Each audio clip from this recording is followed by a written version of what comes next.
ደስ ደስ እያለኝ ነው። ደስ ደስ ሄሉሻዬ ዛሬ ደስ ብሏታል ማለት ነው። እንግዲህ ፈገግ ብልጭ ብላን የመጣችሁ ቅውጥ እያደረገችው ነበረ። ዛሬ በላይቭ ገብታ ነበር ቲክቶክ ላይ። ሰላም ሰላም፣ ውድ ቻናል ቤተሰቦች እንዴት ናችሁልኝ? ደህና ናችሁ? ሁሉ ሰላም ሰላማችሁ በያላችሁበት ብዙ ትርፍ ይበልላችሁ።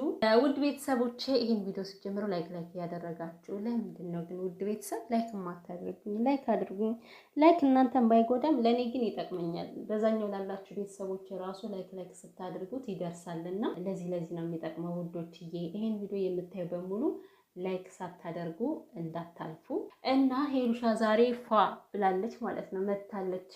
የኔ ቸኮሌት የኔ መለሉ በሄሉ ቸኮሌት ከለር እኮ ማይቀና የለም። የምሬን ነው የምላችሁ። እና ከለሯ በጣም የሌለ ነው የሚያምረው። እና ሄሉዬ አንዳንዴ የምትወዱ ሰው ዝም ብሎ ስታዩት ተደስቶ ማለት ነው ሳታስቡት ድንገት የዛ ሰው ደስታ ይጋባባችኋልና ሄሉ ስታዝን እናዝናለን፣ ስትከፋ እንከፋለን፣ ስትደሰት ደግሞ በዛው ልክ ነው የምንደሰተው።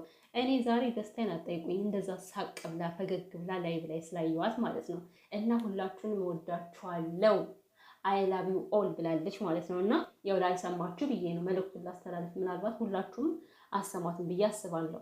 እና ትናንትና ያንን ቪዲዮ አይታችሁ ዛሬውን ስታዩ ዛሬ ተመስገን ትላላችሁ። ትናንት በጣም ነበር ሄሉሻ ደብሯት የነበረው። እንዴ እኛ ራሱ ለማየት ራሱ ደብሮን እንኳን እሱ አይደለም። እና ማለት ፕሮግራሙ ጥሩ ሆኖ ሳለ መመሰጋገን በጓደኛሞች መካከል ብቻ ደስ ይላል መመሰጋገን። ግን ደግሞ በቃ አይመጣውም፣ አይስብም ነበረ። የሚስብ ፕሮግራም አልነበረም። እና እሷ እንደዛ ለማውራት ድብር ብሏት ፊቷን ጥላ እሱም ራሱ ያብስራ ግምሽርሽር ሲል ነበር። ምን እንደሆነ አላውቅም፣ ምን እየሆነ እንደነበረ ማታ ላይ። እና ደግሞ ማለት ነው ማለት ፍቅሬ ተባባሉም። አሁን ብዙ ጊዜ ቪዲዮ ሲሰሩ ማለት ነው ፍቅሬ ባልየው ምናምን ትላለች ሄሉሻ። እሱም ደግሞ እወድሻለሁ አፈቅርሻለሁ ይላል ብዙ ጊዜ ስንሰማቸው። ከትናንትናው ግን እንደዛ እየተመሰጋገኑ ፍቅር ምናምን የሚባል ነገር እኔ አልሰማውም። ያ ነገር ያስጠረጥራልና እንደዚህ ያደረጋችሁ እኛን አወዛግቡ።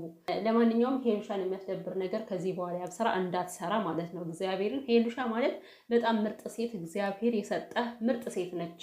ተንከባክበህ ብትይዛት አሪፍ ነው። እና ደግሞ ሄሉዬ እያለች ማለት ነው ብዙ ጊዜ ምንድነው ኤክስን እንደዛ ታሞጋገስ ምንድነው?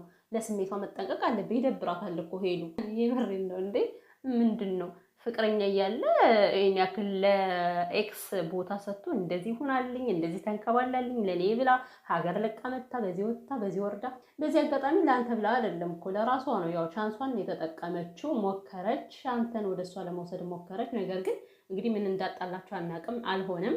አንተም ሄሉን መርጠሃል ማለት ነው። እና ከዚህ በኋላ ደግሞ ልዩ የምትባል ሰው ባጠገባችሁ ባትኖር ለአንተም ለሄሉም አስፈላጊ ስላልሆነ ማለት ነው። ልዩ ህይወት የምትጀምሪ ከሆነ ከልዑል ጋር ጀምሪ፣ ግን ርቀትሽን ጠብቀሽ ሄሉን የሚያስከፋ ነገር እንድታደርጊ አንፈልግም።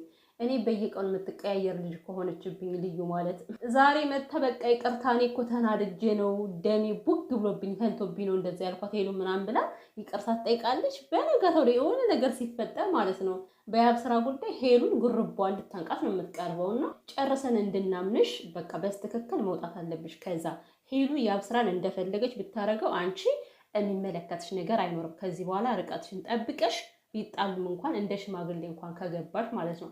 በእርግጥ አታስፈልጊም፣ ግን እንደው እንደ ሽማግሌ ላስታጥቃሽ በቃ በንጹህ አእምሮሽ ምንም ነገር ሳታስቢ ማስታረቅ እንጂ ለአንቺ ብዬ እኔ ተውኩልሽ ወደዚህ መራወጥ ወደዛ መራወጥ አያስፈልግም ልዩ ማለት ነው። ከዚህ ጋር ስነ ስርዓት ይከበር። በቃ በአንቺ ምክንያት ሄሉ ስትደበርም በጥፊ ስትመታ ማየት አንፈልግም። ሄሉዬ ደግሞ ማለት ነው ከዚህ በኋላ ያለው ቀሪ ዘመንሽ የሳቅ የደስታ የጨዋታ ይሁንልሽ። ብዙ ጊዜያቶችን አሳልፋ መታለች። ብዙ መከራዎችን አልቅሳለች፣ ተሰብራለች፣ ተጎድታለች። ከዚህ በኋላ ደግሞ የምትደሰችበት ቀን ብቻ ይሁንልሽ። ሲጀመር ስቶሪ ላይ የለጠፈችውን መልእክት ሰምታችሁ ከሆነ የምር እኔ መልእክቱ ማለት ነው ልቤን ነው የነካው።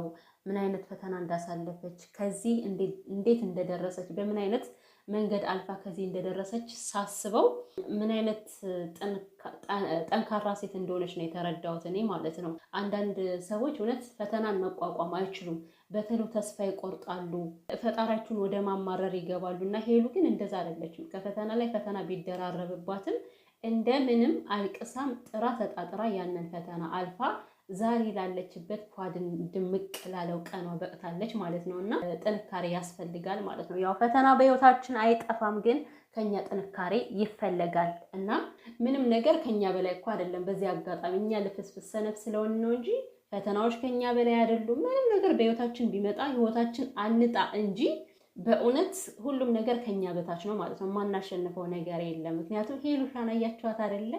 ባሏን ታግላ ራሱ በእጁ ያደረገች ማለት ነው። የኔ ጀግና ሴት እና ውድ ቤተሰብ ይሄን ቪዲዮ ላይክ እያደረጋችሁ